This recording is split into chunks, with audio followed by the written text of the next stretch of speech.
The other day I got asked how to shoot a video where the background is blurry. Now you might be thinking, well, I've got videos that talk about photos, why not just watch those, flip your camera to video, and you're good. Well, it's a little trickier than that because of a rule of thumb that you're supposed to be following when you're shooting video. That rule of thumb says your shutter speed should be twice your frame rate. Right now I'm shooting this at 1080p and 24 frames per second. So shooting at 24 frames a second means my shutter speed should be twice that, which the closest I can get is 1/50th of a second. If I was shooting at 60 frames per second, then my shutter speed should be 1/20. If I was shooting at 30 frames per second, my shutter speed should be 1/60th. So that's what I'm doing right now. I'm following that rule of thumb. My shutter speed is 1/50th of a second, and then my ISO is as low as it will go, and that forces my aperture for a good exposure to be about f5.6, or I shouldn't say about. Right now my aperture is f5.6. I'm using the DSLR controller here wired to the camera so I can see what my settings are and I can change them as I'm talking to you all. Now, if you look behind me, it's not as sharply in focus as I am, but it is in pretty sharp focus. I certainly wouldn't say it's not that nice bokeh-y look. So what can you do when you're in a situation where you've got a lot of light? It's the evening time. The light levels are really nice right now for photographs, but there is just a little too much of it for shooting a video where you follow that rule of thumb and you've got your background blurred out.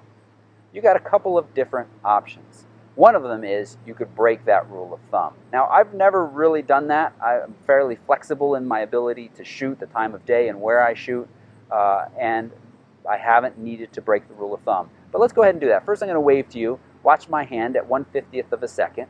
What people say is when you change, and I'm going to change now. First, I'm going to drop my aperture to something like, let's say, 2.8. It's very brightly exposed now. So now I'm going to increase my shutter speed a good bit to 1/250th of a second.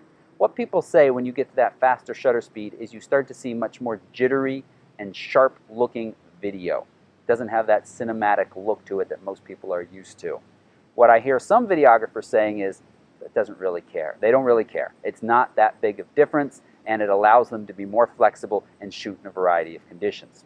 I'll let you decide. As I've said, I've never really done it. I'm going to watch the results of this along with you all. Now, I could even go up higher. Let's go to 1/640th of a second, and we'll drop our aperture all the way down to 1.6.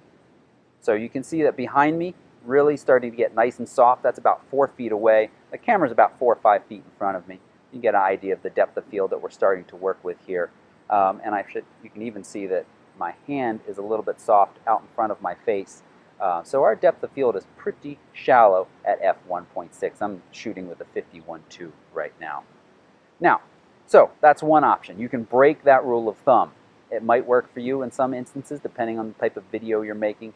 It might not. Let's go back to our normal setting, so I'm not breaking that rule of thumb anymore. So I'm back to 1/50th of a second and f5.6. Another option you have is to put something like this on.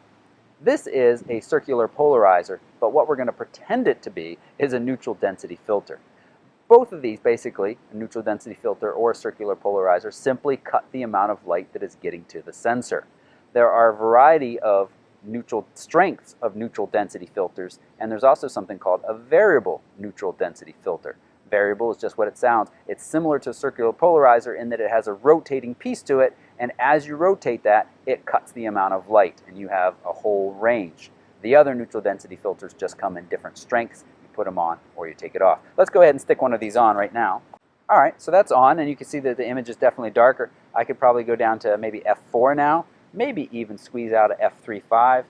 It's starting to get a little bit brighter there. But so, and the background's a little bit softer. And that's just using a simple circular polarizer. But as I said, you could put a neutral density filter in. That's one option. Another option is to simply go someplace where the light isn't as bright. If I just move down to one of these forest paths, that's going to cut a huge amount of light, and I'm going to be able to shoot at those wider apertures. Here I am just a few feet away from that location down this path where it is a good bit more shady, and it doesn't really look that different to the human eye, but the camera sensor is a lot more sensitive, and it's cut a lot of the light here in the shade, and now I can shoot at 1/50th of a second and f1.4. So just picking a slightly different location where you have just you've cut the amount of light just a little bit can make a huge difference. And I could probably even push it to 1.2 here. It's starting to get a little bit bright in the background, but I get to stay at that 1/50th of a second.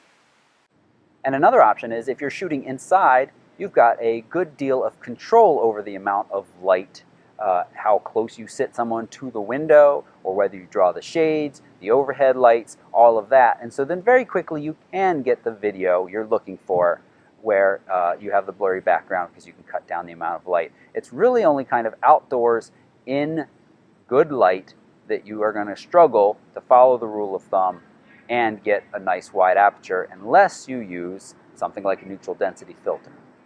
And shooting at different times of the day, like early morning or late evening, gives you a little bit more flexibility too, and choosing those wider apertures that let in a little bit more light and blur the background. So if you've got any questions, any more questions about shooting video with blurry background or shooting photos with a blurry background, just leave a comment down below, or even better, come over and find me on the Facebook page. We're building up a really lovely community of folks there. I enjoy interacting with them, and I do answer their questions and your questions. So I thank you for watching, and if you haven't already, please subscribe.